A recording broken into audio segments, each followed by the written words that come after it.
Okay, welcome back to another episode of the Shed Geek podcast here in the big state of Texas with some really cool guys.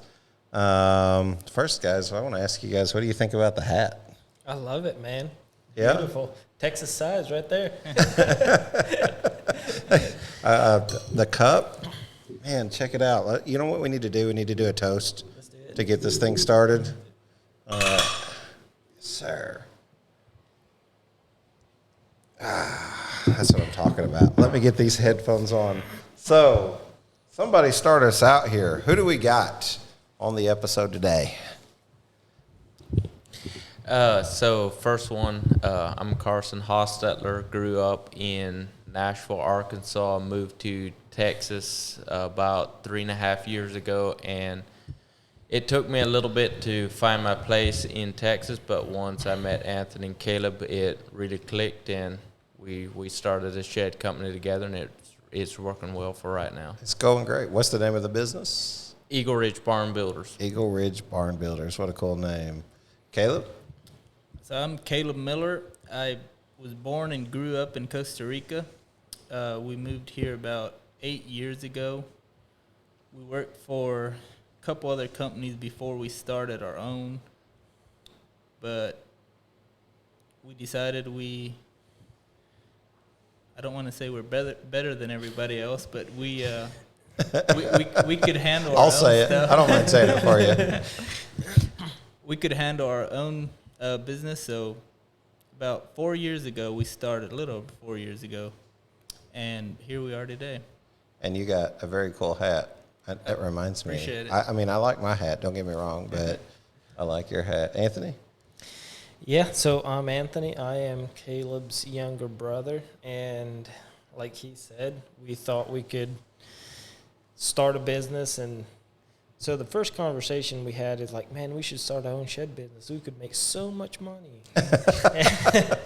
And that's still kind of a joke that we make between ourselves till today.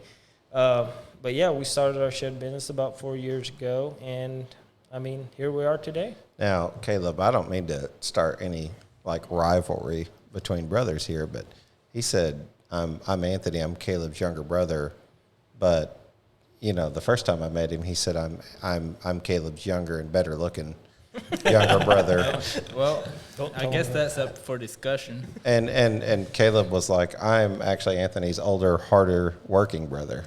So I don't know, like, what's going on here, guys? I feel like there's some brotherly love lost here or something.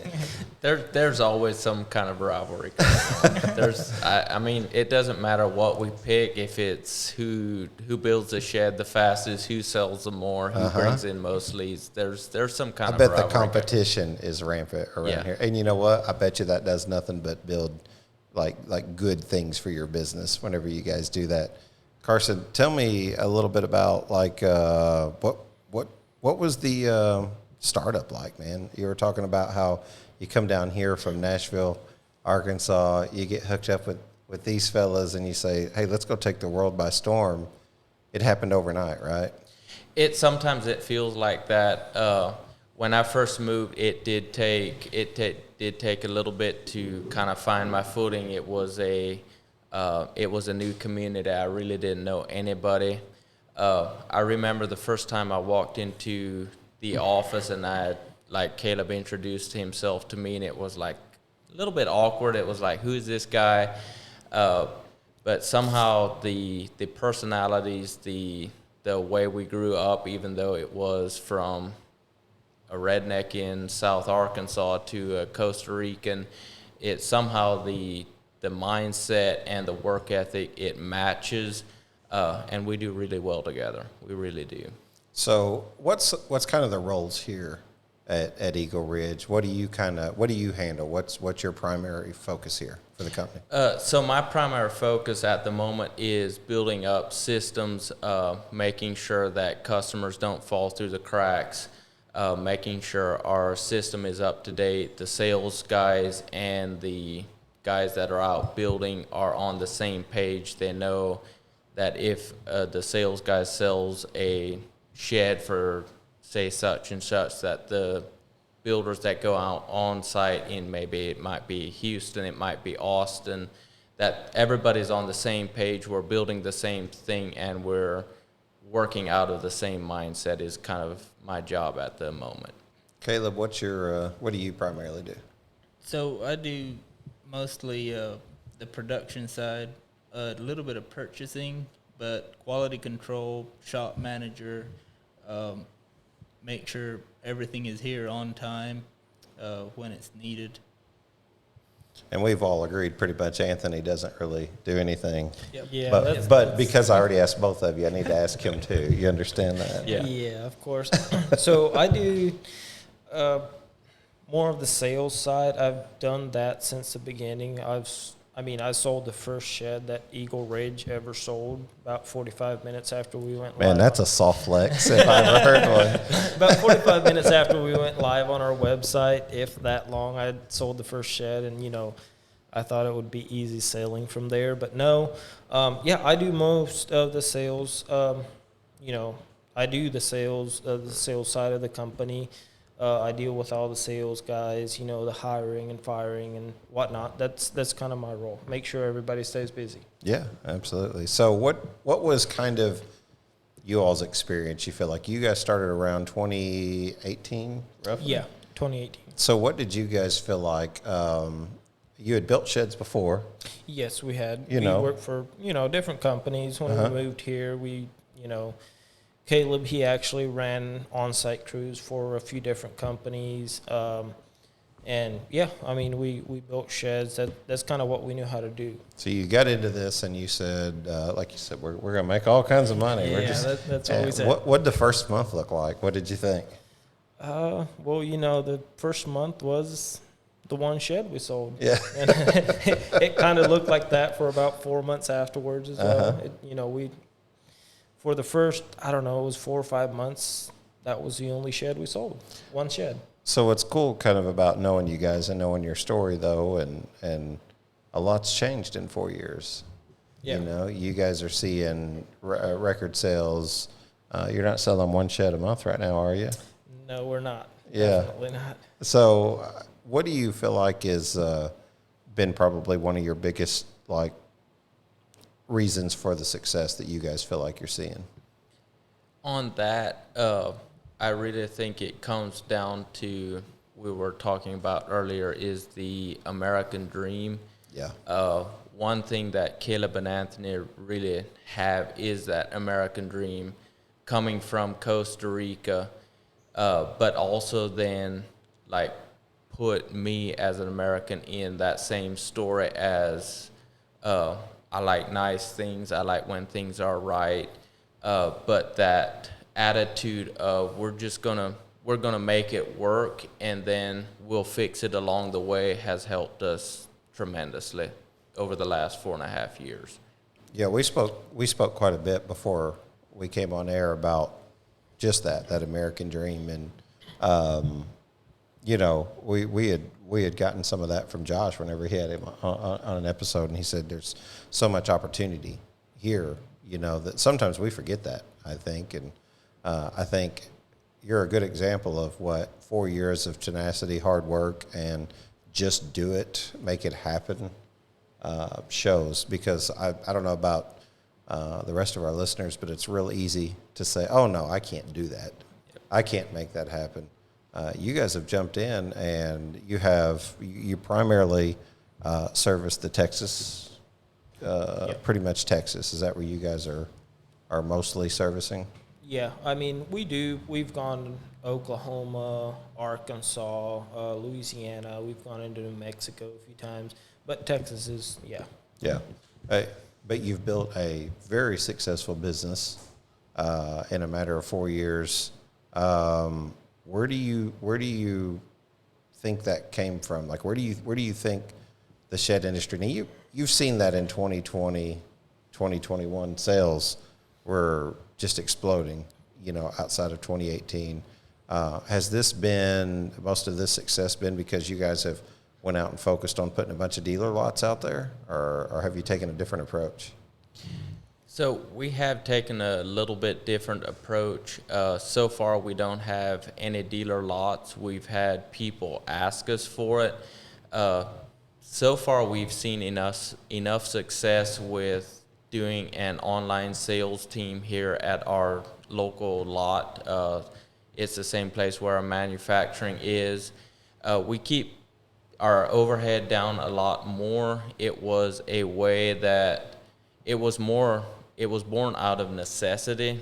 We didn't have a lot of big investors behind us. We didn't have a lot of our stuff that was built out of hard work. So it was more out of necessity, and then it was, hey, this is kind of where the world is going. It's really working for us. Let's keep pushing this. More of than, hey, we're smart. We're gonna do this online thing because we see the world is going that way. And that, with a lot of hard work, really helped. There's an old saying that says that necessity is the mother of invention, right? Yeah. You don't know until you need to do something just how capable you are of making things happen. And you were talking about the mindset of coming to this country and having that opportunity and saying, I'm going to make that happen. I mean, no matter what. I mean, my back's against the wall, nose to the grindstone. We're going to be successful. Man, I really like what you guys have done here. Where do you feel like the industry's going? Where do you guys see now, 2022? We're halfway through the year. We're in June.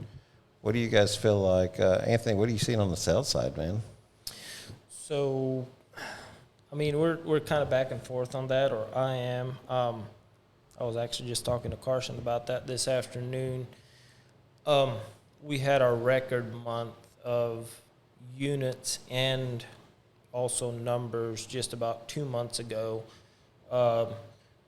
which, I mean, we never thought we would hit that number of, units sold and dollar amount sold in 1 month. But we did. Since then, we goes up and down, but we're headed for another record month, I think, this month. I feel very confident about that. So it seems like people have money to spend right now. In the future, I see it going down a little bit more, but like Carson said, our online sales was born out of necessity. So we focused a lot on that. We spent an incredible amount of money on our sales team to train them, to make sure they know what they're doing when they get on the phone and all that kind of stuff. So I feel we're prepared for wherever the industry wants to take us, because we were kind of forced into that. So we focused on the problem that we had at that time. Yeah. And, even if the industry goes south, I think we're prepared for it. So, I mean, yeah, if that you said something that really caught my attention there. You said we spent, time and money and resources. Like, you spent money, but you spent so much more than that on developing your sales team. How do you view that as a manufacturer? You can hire a person for sales and bring them in and say, I'm paying you this commission and I expect these results. Do you think it is the responsibility of the company to offer training, courses, other things that help guide, or is it the responsibility of the salesperson to say, I'm going to make this happen? What are your thoughts? I'm genuinely curious about where you land on that. The way I see it, the company needs to offer, well, I'm just going to kind of go out and say what we offer. So we offer training, right? We offer the training. We offer, obviously, a 4-week. While you're training, we're going to pay you this much. After that, you're fully commissioned. There's a lot of people out there that want to work that don't necessarily know how to sell. Yeah. But they are, if like the DISC test or whatever, you do that. They are people oriented. They have a good personality to sell, but they've never been in that. I feel like, it is a good thing to offer. It's a good opportunity where someone that doesn't know none of the people that we have selling right now, we thought were good salesmen. And I mean, some of those people can blow anybody out of the water with, you know, the sales training we give them, and the stuff we offer. I think it's a very good thing to offer. That way, you know, you can build your sales team from pretty much nothing. Yeah. You can get multi-million-dollar salespeople per year. Yep. You know, offering that stuff, and you don't have to, and you'll get a good salesman, but you won't get a above and beyond salesman. You know what I mean? I've always said there's like common denominators that you can take in the sales process from industry to industry. But there are some particular things that just in sheds that's going to stand out that need to be taught and things that you need to show. Caleb, what are you seeing from the production side? What's been some of the most surprising things that you've either seen that customers are wanting, demands? Are you building the same sheds 4 years later as what you started? Not necessarily. Pinterest, well, me and Carson have talked about Pinterest. Pinterest is one of our biggest enemies in production. I mean, because of expectation. Right. So the customer sends the sales guy a picture off of Pinterest, and the sales guy wants the sale, so we can do it. We can do that. We can do it. And so we get the contract and a picture, and we're like, well, now what? So, and it has changed definitely since we started to now. There's a lot more people. They want a dormer. They want a triangle window. They want all kinds of different stuff. So I think it's headed a lot that way. Custom stuff. They want it to match their house. They want the shingles a certain color. They want a roof a certain pitch. I think it's headed that way, or custom stuff. We try and keep it as simple as we can. That's kind of where we focus our business. Keep it simple. Keep the quantities up. But I do think there is a market for custom, match your house, all that kind of stuff.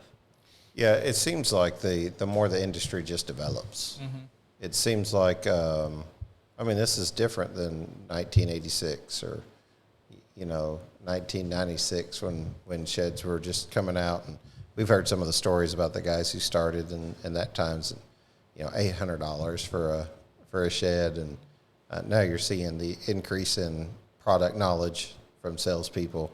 You're seeing the increase in services and processes. That's, Carson, where you really come in. What do you think kind of set you up awkward there to say, what do you think is the most surprising thing? I would tell you, I think for me, the most consistent and surprising thing in the shed industry has been the emergence of technology, the design, the need for it, really, and mainly because we're not like separate from the rest of what the rest of the world's doing. Yeah. So for us, like, we're very much pushing the online sales team. We probably don't see about 95% of our customers. We've sold up to our biggest building we build is a 20 by 60 with porches on it. But we've sold quite a few of those, and nobody in the company has really met those people face to face. It's everything been done by video calls, on Facebook Messenger, quite a few different ways. We have a 3D shed builder that we use. We have floor plans that we can get together.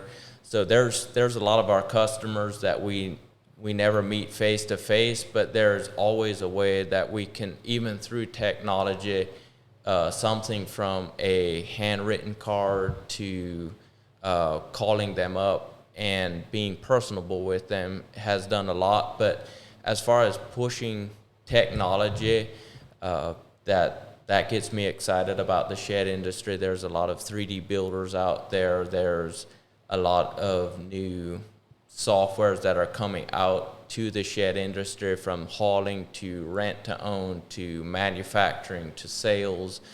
I think that the industry is kind of on a rise.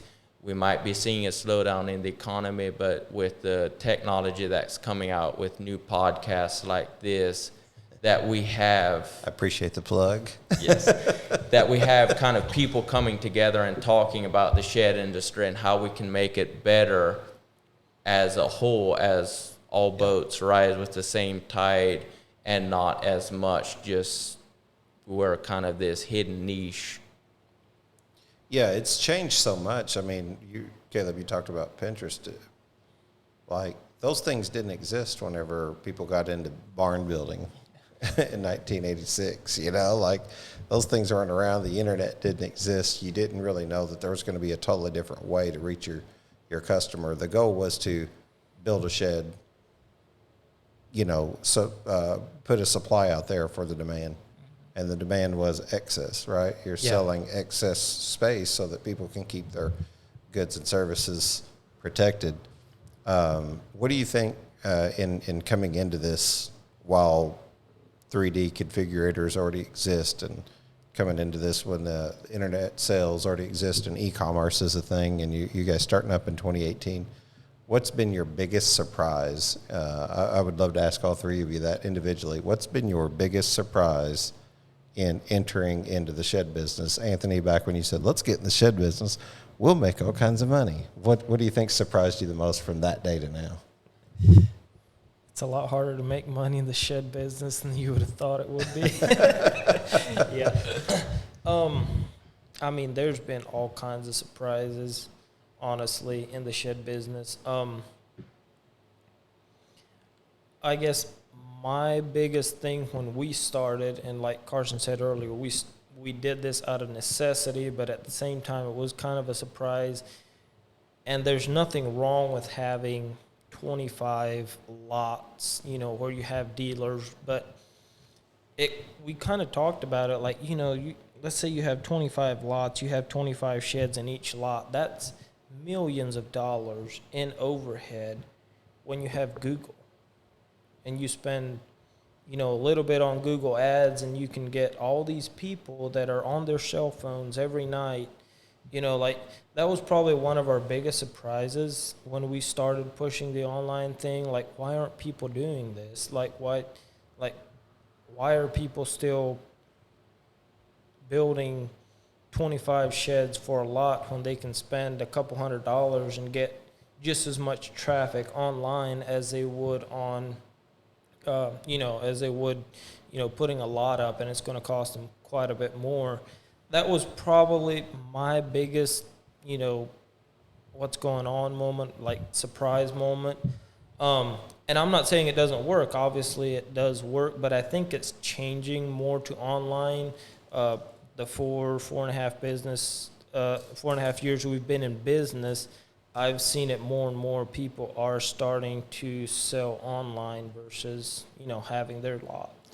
I remember just being a sales manager, and for a small time, I went by on the way here to this lot, and I saw that they're not selling sheds anymore. But I remember going around and meeting the shed lots for the first time when I came in as a sales manager, and I remember asking the question, one thing that was important for me is how much inventory are you turning? You know, to have this many buildings on your location, how much are you actually turning in order to keep that? Because there's some accountability to those who have the investment in that, whether it's the company, whether they have private investors in it, whoever's funding it or whatever. It was important for me to say, well, how often do you turn your inventory? And I remember specifically running across the shed dealer that really wanted to tell me about how much they knew.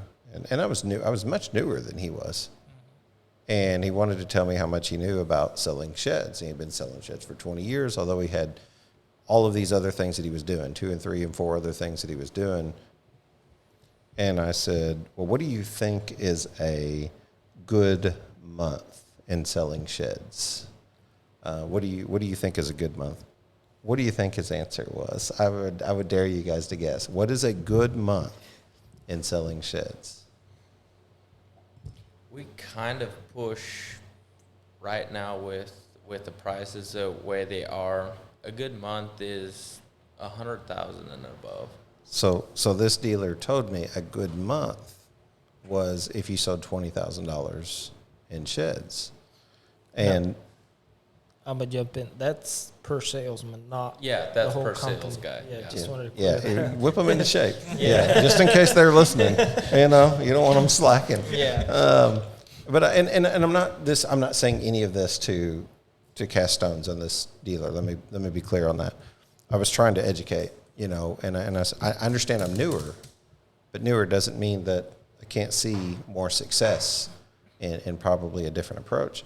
And I said, so if 20 is a good month, what is just a really great month? Like, oh my goodness, I couldn't believe I could do that much in shed sales. That's pretty amazing. I think if you're doing, probably 40, 50,000, you're top of the ladder. Yeah. And he was convinced that because he'd been selling for 20 years, he couldn't do it. And I said, you think you could sell, 100,000, 150,000? It's not. That's really not possible. And it's probably a moment of arrogance on my part, right? Because I said, well, I've done that. I've sold that. There's no way. There's no way. And my purpose in that moment was an educational moment to say, no, it's possible. I just got to get through for you to consider that there are some other possibilities out there, because you might not even know what actually is possible as a shed lot. If you don't know that other people are doing it.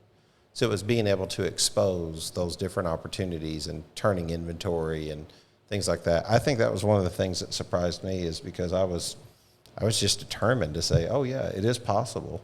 I mean, I love hearing stories now of people who outsold me, and I'm like, no way, there's no way you did that. That's not possible. And I'm like, oh no, am I turning into that guy?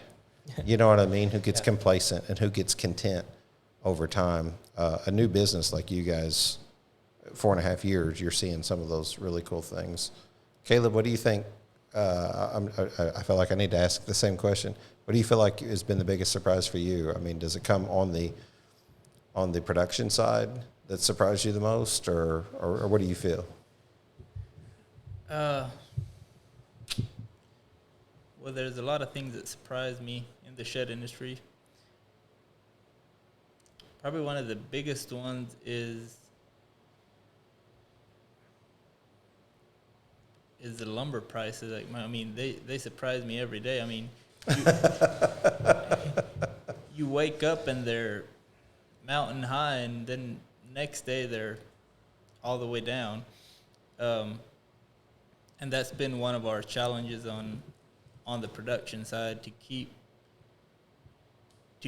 it profitable. If we're 4 to 6 weeks out, how do I price my shed if I don't know what the lumber is going to do, or what the prices are going to do? We talk a lot about knowing the price of your product, but it changes.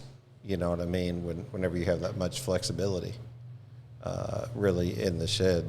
No, I get it, and I know over the last 2 years we've certainly heard those woes. Yeah. Carson, what do you think, man? Like, you've built sheds for a long time. You've been around it, right? Like, so I started. Yeah, it was about 4 years now that I was in the shed industry. So probably the biggest thing that surprised me is I would have never thought how big the shed industry is. Like, if you just stop and, like, so we're here in Texas with all the people moving in from all these different states. Yeah. If you just stop and do the numbers, even with just the local shed companies around here that you might call competition, you do the numbers of people moving into the state, people moving into Dallas, Fort Worth area, Austin, Houston. There's no way one company can keep up. Like, the percentage of people moving in and the people percentage of people we have with these shed companies in Texas, one company can't service all the people. So it was more of, okay, how do we work together with our competition? There's people a couple of miles down the road that build pretty much the same exact shed, but they do some stuff better than we do. Then there's some stuff we do better than them. It's more of... You want me to edit out the part that says they do better than you? Yes, please.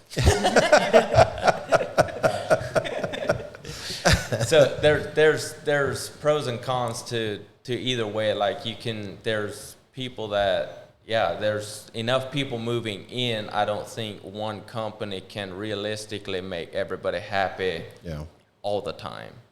Well, there's I don't know, someone was saying, it might have even been here on the podcast, about, even having competition close by. There's a reason why, all restaurants all build around each other. It's to offer a variety and see different options. And sometimes that benefits you, sometimes it benefits the other guy.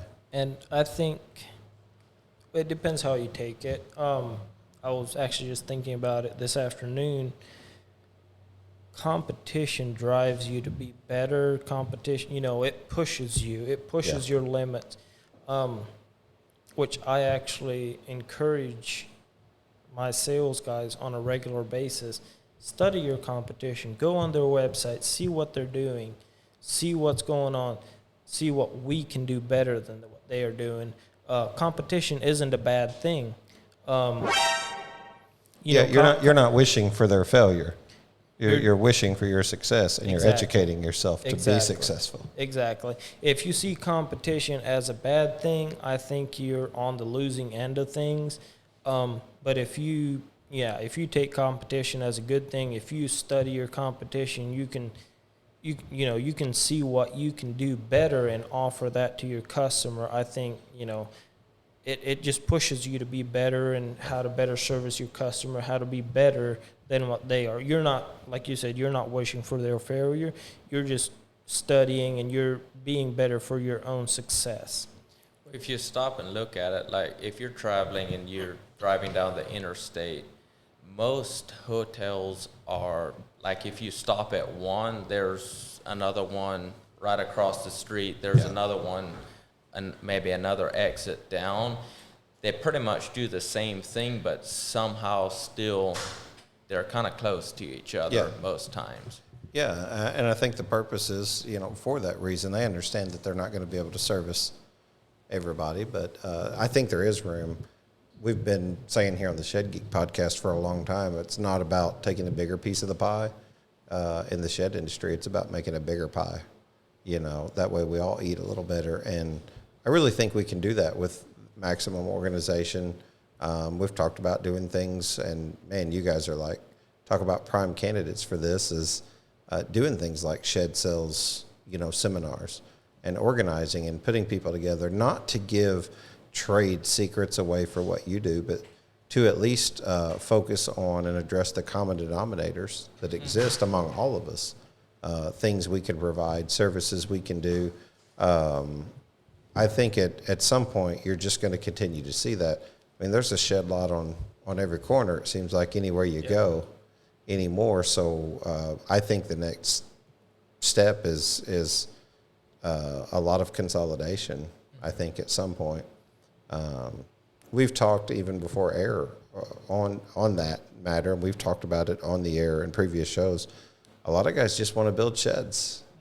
They don't want to be caught up in HubSpot and all these different CRMs and learning what all of that is and how to optimize a website, what SEO means. And then there's another group that craves it and that absolutely wants to dominate in that area.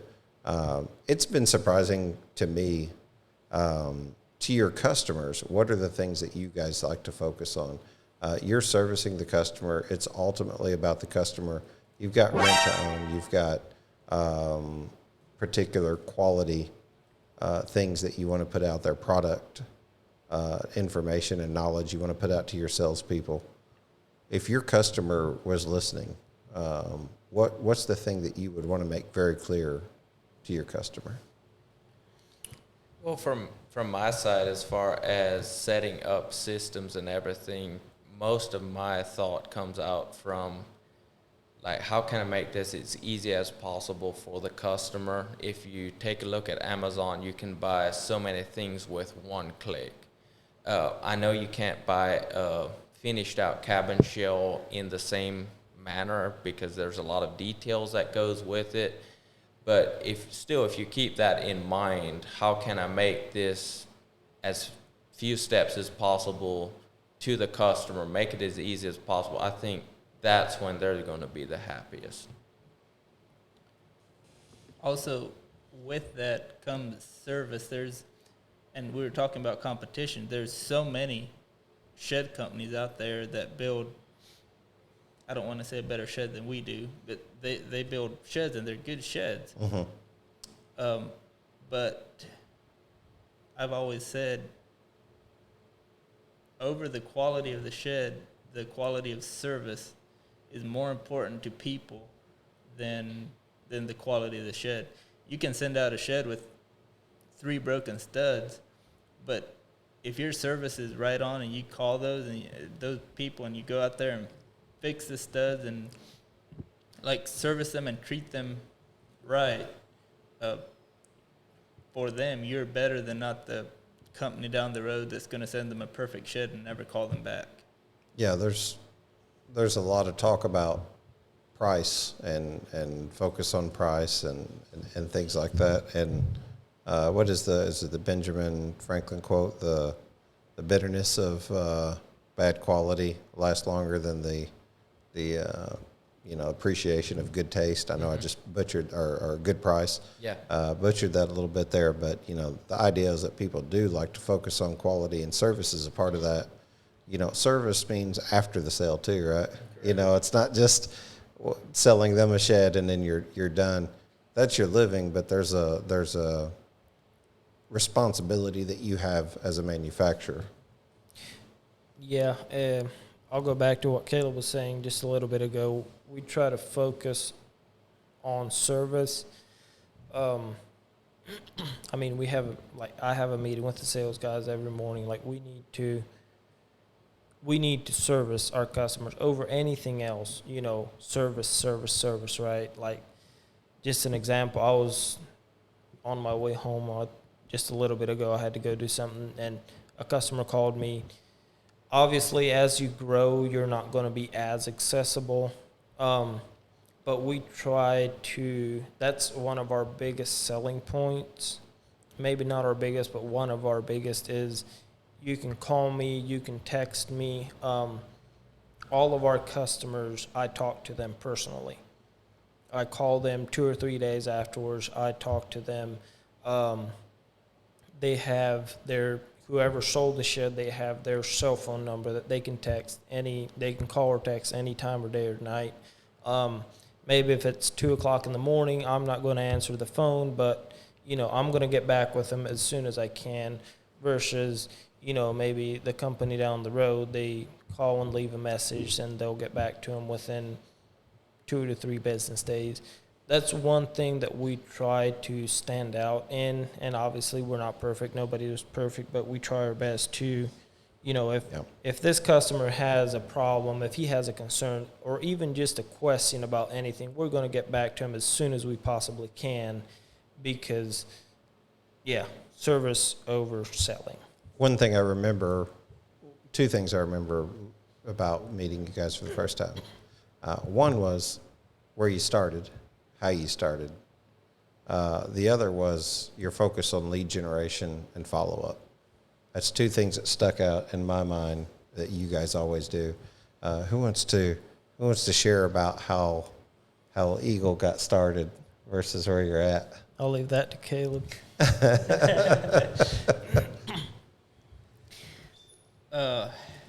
It's a long story. So one of the first conversations, and I'm going to throw Anthony under the bus here a little bit. Throw him under and back him over. So one of the first conversations, it was the day after he got married. He was on his honeymoon, and he calls me. I'm like, why is Anthony calling me? And he's like, man, we know everything about sheds. Why don't we start our own company? I'm like, dude, you've been married one day. What, like? What has she done to you? So that's where the conversation started. There's a long story after that until we started. I'm not going to go into detail. We started in our dad's backyard. He had an old shed there. We modified it into our office.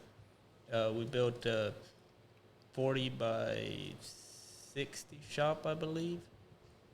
No concrete pad. It rained. We were working out there in the middle of the night. 3 inches of mud. I just think that's awesome, man. I mean, I really do. I know that story. Looking back on it, you're like, I'm glad I'm not there now. But I just think that's awesome. Looking back now, I don't.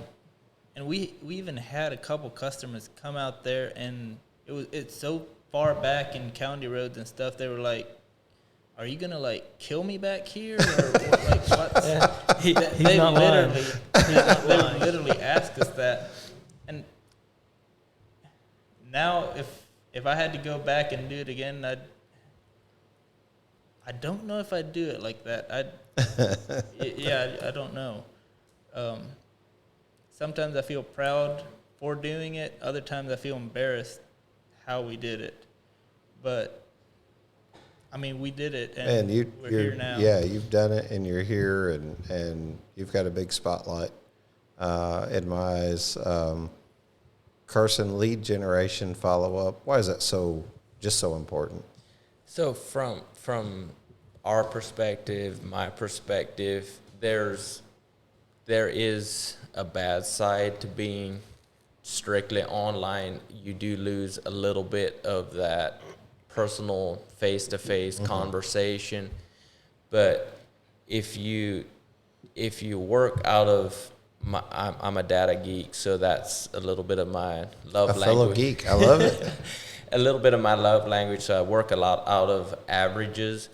But the follow-up side of it is that's where a lot of our money comes from, because if you stop and if you look, it takes about 7 times of somebody seeing your ad before they respond to it. If there's a very good ad, if there's a bad ad, like you can track all that, but it takes a little bit of time till you're like, okay, that is Eagle Ridge Barn Builders. We've seen them 4 or 5 times. I try to keep the sales guys up to about 17, 18 times. They try to call somebody before we move on from that conversation. Because if you look at your own life, when you're doing a sales guys call you, you might be in the middle of pick any activity. You might be at church. You might be at a baseball game. You don't have time. If a sales guys just take that as an automatic no, you're losing a lot of sales. But if you take that in a real world, hey, he might be busy at the moment, it's just not, and not take that personally that he rejected that call, and call him back and actually offer him something that makes sense to him about buying a shed. I think that makes a lot of difference than just calling without anything to offer. It's easy to give up after just that one rejection. And on the Shed Sales Professionals page a few months back, I was going through putting a whole bunch of data on there about just from a website, and I sourced everything where it talked about that very thing, how many times it takes to reach that customer and things like that. And yeah, I think that's why follow-up is so important. We feel like we're bothering them. We're not bothering the customer. The customer is wanting a solution. Yeah, we're trying to get to them to give them a solution. We just didn't reach them on that phone call or that text. And that's one thing I tell pretty much everybody around here is that if there wasn't bottlenecks, if there wasn't problems in buying a shed and getting a 12 by 16 shed out to their property, they wouldn't call us. They just do it themselves. So, like, if a sales guy or somebody's fussing, oh, this customer is being like way too hard to deal with, or they're wanting too many little picky details, that's kind of what they pay us to do, is to take care of their problems and make their life easier. Even though we might think, oh, it's a shed, it's 4 walls in a backyard, still we have a lot of knowledge in our head of all the angles of everything that goes into it, and that's why they pay us.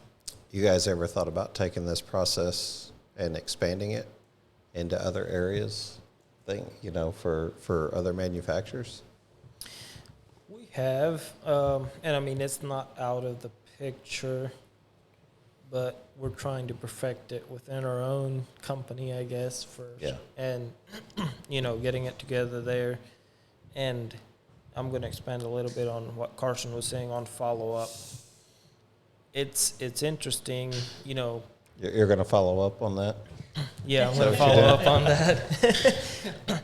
So, we're the training we give our guys, obviously there is, first call closes. There's people that come in and buy in on their first, they buy a shed on their first visit. But 98% of the people, you have to call a minimum of 7 times. You have to follow up with them, quite a bit before they're actually going to buy. And by follow up, I don't mean just call them, hey, are you still interested in the shed? You have to send them something of value that is going to get them, that's going to pique their interest in what we have to offer. Like I said, we have a meeting every morning with our sales guys, and Carson was just, the other morning, he said, when you send a follow-up email, when you try to follow up with a client, make it about them, something that, something that brings value to them. Don't send the email trying to get value out of the customer. We're providing value to them. They're not necessarily trying to provide value to us, if you know what I mean. That's good. So, we're trying to provide value to the customer, and it's kind of become like a joke, not really a joke. We try to be respectful to our customers. If someone says, don't call me anymore, we won't call them anymore, but we try to figure out why we can't call them anymore. We've been, a lot of people like, oh, I'm going to sue you if you call me one more time. Okay, why are you going to sue me? Like, you not need a shed anymore, or what's going on there? You're just annoyed with me, or like, we try, if someone says, don't call me anymore, okay, why don't you want me to call you anymore? Do you not need a shed? Am I not providing value? And 99% of those don't call me anymore. If we actually dig into it and do you not need a shed anymore? Am I just not providing enough value? We can get those back. And a lot of those don't call me anymore, end up buying a shed. Yeah. Yeah. I love you guys' story about starting in the backyard. I love what I saw early on about lead generation and follow up. Just terribly impressed with you guys. I think that in 4.5 years, you haven't even really touched the surface of what you guys are going to accomplish, as a business and in this industry. Proud to know you. Certainly appreciate you guys listening and being on the podcast. It means a lot to me. What are we going to do here? We're going to have all 3 of you guys pray, or I'm not sure. What was it that we discussed? I think you were the one that was going to pray. Me? Okay. Yeah. All right. I guess I'm going to do it. I'm going to have to. Well, as soon as we get off here, I got to put my big old hat back on. Yep, there you go. I got my cup ready. Yep. All right, we're gonna eat some steak. Is that right? That's right. Sounds good. I'll tell you what, there ain't nothing better than coming to Texas, buying a big old hat, a big old cup. I get to hang out with some cool dudes who are a lot younger and better looking than me, and they offer me some steak. We get to hang out with the cool dudes. With the yeah, well, I'll tell you, geeks. with the geek, yeah, I hear you. Well, I'll tell you what, I'll take the compliment because I really think you guys are pretty cool. So I'll tell you what, I'll say a prayer over the industry and over your business here if you guys don't care. Father, we just appreciate the opportunity just to be here and fellowship. We ask that you'd continue to bless and watch over all the folks in the shed industry, offer a hedge of protection around their business. We ask that you'd be with those in financial straits this evening as we hear about things like a looming financial recession. We'd just ask that you would offer up a supernatural power in terms of knowledge and expertise to keep everyone moving forward. And we'd ask that you'd be with the situation overseas, that you'd bring peace to the land. We just ask that you would really just show us who you are through the abilities that you give us all. Ask you to bless my brothers here today. Keep them prosperous. Keep you at the forefront of what they do. And we just ask all these things, and we're thankful in Jesus' name. Amen. Amen. Appreciate you guys being on today. You guys are some of the coolest dudes I know. I get to tell everybody at home I got to hang out with some cool guys today. So, Yeah. Thank you very much. Thanks, man.